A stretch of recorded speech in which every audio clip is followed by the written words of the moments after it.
Thanks for clicking on my video. This is Rocky, and this review will be for episode 5 of The Flash. I really enjoyed the episode, especially in the way they showcased Barry's expanding abilities.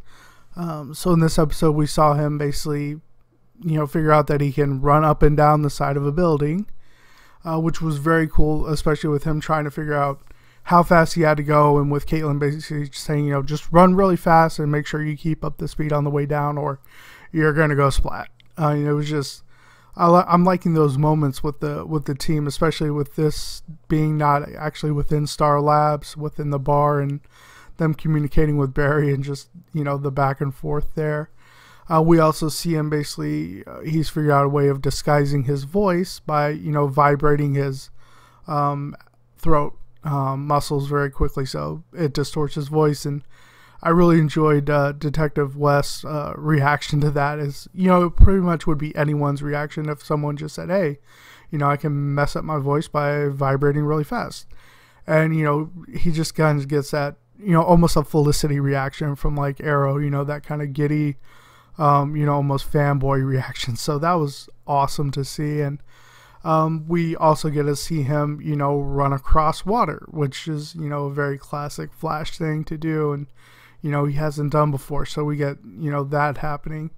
And sadly, we also see that he cannot get drunk, which is very aggravating to him. So, and Grant Gustin, played that off very well, I thought. In this episode, the main character, basically, or guest character, is Plastique. As that's the namesake of the episode. And her name is Bette Sans Souci. And basically she is a military operative, and she was hit by a bomb overseas, and was brought back to Central City to recover, basically, and go through surgery. And during the night of the accelerator explosion, it basically bonded these explosives to herself at a genetic level, thus allowing her to essentially touch things and turn them into essentially a plastic explosive as far as, combustible ratings. And, this definitely kind of messed with her a bit mentally, as she, explains throughout the episode, but it also essentially makes her a very valuable military asset. And, she's trying to figure out what's going on and what happened to her, and trying to get everything figured out. And, she runs into Barry and, blows up his costume. And Cisco's reaction to that was just classic. He's like, no one blows up my tech. And, he's just so upset. And then he sees a picture of her, and, he's instantly, smitten with her. So it's, Cisco kind of has that boyish, childish kind of personality about him. I mean, even though he's a genius, he still has that, he gets those crushes and things like that. So it's, it's just a nice little bit for his character to kind of expand on in here a little bit, and see him kind of, swooning over Plastique, especially when he gives her the name.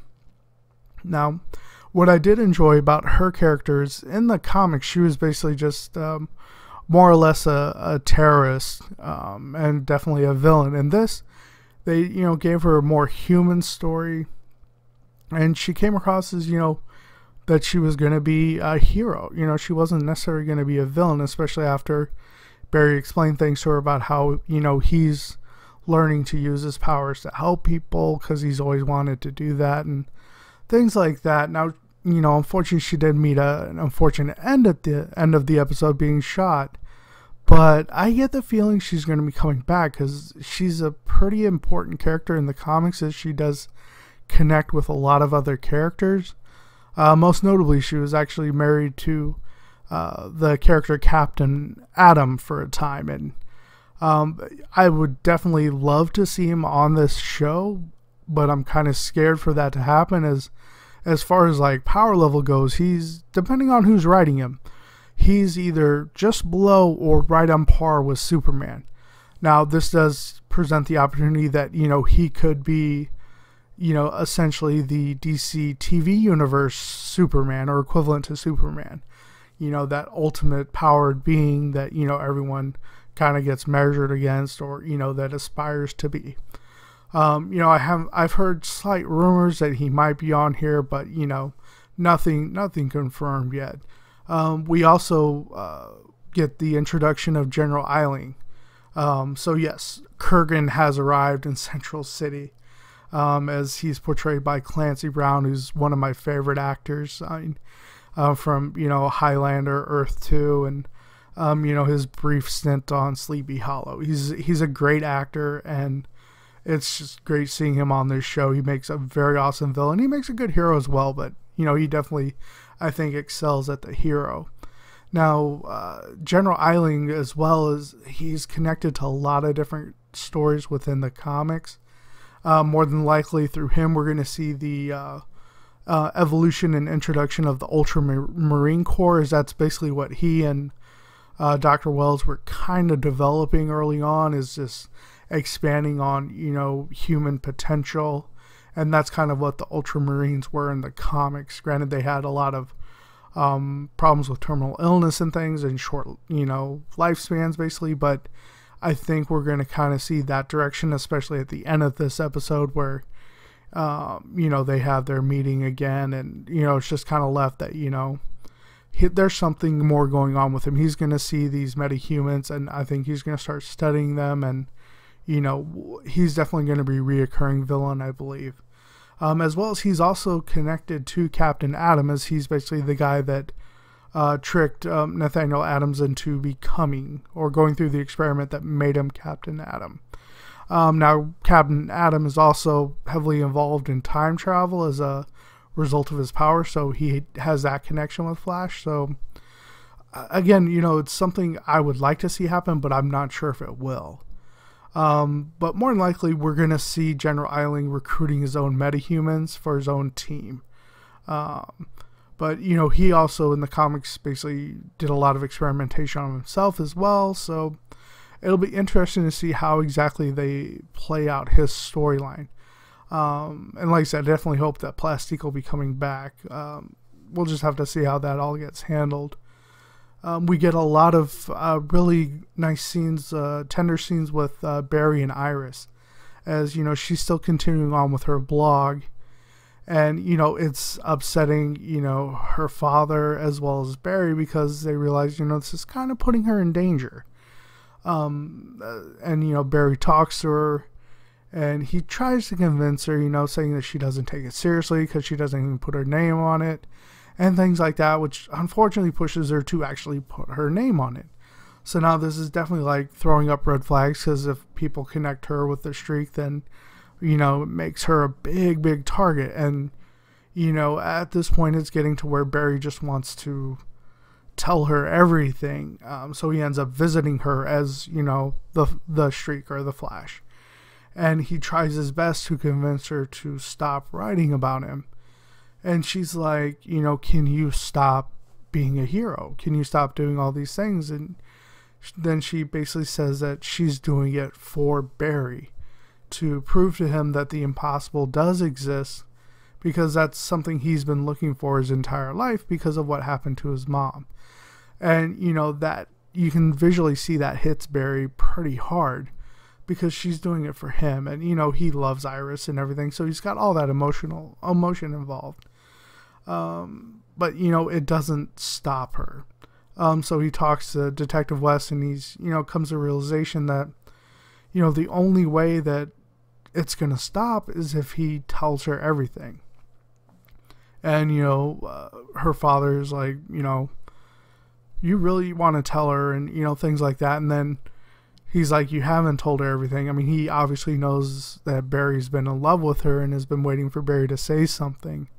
But I mean, come on, really, Detective West? A little fatherly advice in there for Barry would have been nice at one point, to kind of give him that nudge, that courage early on to let Iris know. But like you said, if something's meant to be, it'll happen. And, this goes back to, superheroes don't always make the best relationship choices, especially when it comes to revealing their identities and things like that. They're always like, they need to keep the people they love at an arm's distance to protect them from all these villains and, things like that when it comes down to it that when they accept that they love the person and fully let them in, they become even that much greater of a hero. But, you know, this does, you know, relate into the comics, because in the comics, Iris didn't, you know, find out that Barry was the Flash until after they were married, as essentially he started talking in his sleep, and that's how she figured it out.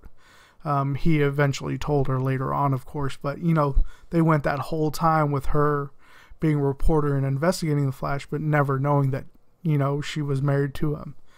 So, you know, it is frustrating for us as fans, because we see it, we're like, just tell her, you know, just let her know, and, you know, shaking our fists at the screen and stuff. But, you know, it does have that correlation in the comic. So eventually he will tell her. I'm pretty sure by the end of this season he's going to let her know, is my guess. But, you know, we'll see what goes on with that. And we got a nice reveal at the end of the episode. In episode 1, we were basically teased at Gorilla Grodd, because we saw the cage, you know, busted open and the name on there. Well, in this, we actually get to see a slight visual of Grodd and find out that he was actually part of the experiments that Wells was conducting for General Eiling, you know, in creating, you know, basically telepathy within humans and things like that. And, you know, it's revealed at the end that Wells has his own plans for Grodd. What those are, I don't know. So did Wells let Grodd out after the accelerator experiment, or did Grodd break out himself? Those that don't know, Gorilla Grodd is a villain from the Flash comics, as well as a big villain against the Justice League and a lot of other DC characters. And he's essentially a highly evolved gorilla that has very powerful telepathic abilities, some telekinetic abilities as well, enhanced strength, agility, things like that, and intelligence as well. Now in the comics, his origin's a little bit different, as it was a result of an alien crash landing and basically enhancing these gorillas he came across, and they created a city and all kinds of other things. So in this, it's connected to the military experimentation. So that's probably how he's going to come back into it somehow. Either that, you know, Wells has been secretly training him, and he's just going to show up as basically a villain to, again, push Flash to his limits. Because you can see that Wells is constantly trying to get Barry to find out his limits. He has some plan for him, whether that's to figure out how he does something so that he can do it himself. As you know, it's still highly hinted at that he's probably the Professor Zoom character, but you know, they haven't come out and said that yet. More than likely he probably is, which means he's going to have those speedster abilities as well, but not as good as Barry is. Again, in the comics, Barry is basically the fastest of the Flashes, as more or less he is the first Flash. Even though there were speedsters before him in the comics, everything basically began with him. Again, it goes with all these time loops and things like that that happen with Flash. But that's basically what we got in this episode. I really enjoyed the Plastique character. Like I said, I hope that she's going to come back. I mean, this is a series based off a comic book, so when you're dead in a comic book, it doesn't necessarily mean that you're going to stay dead. So we may see her back. I hope she comes back, because it was nice seeing her portrayed as more of that sensitive human side, as opposed to a straight terrorist villain like she was in the comics. So I really enjoyed the episode. Flash, like I've always said, is continuing to grow in its writing and the special effects with Barry's powers, and just everyone's acting is going up and up and up. I mean, they're constantly raising the bar, which is great, because they're constantly meeting and exceeding those expectations. So I hope they continue on with that. I hope you guys are enjoying The Flash as well. Let me know in the comments what you think about the Flash as well as this episode. And if you have any questions about any of the characters or any of the ideas presented in this episode, definitely put those down below as well. I'll be happy to go over that information with you. If you enjoyed my video, I'd ask you to go ahead and give me a thumbs up and share the video with anyone you think might be interested. And if you haven't already, definitely go ahead and subscribe to my channel. I would greatly appreciate that, as I will be doing weekly reviews of The Flash, as well as the other Marvel and DC television shows going on right now. So that being said, I hope you all have a great rest of your day. Bye.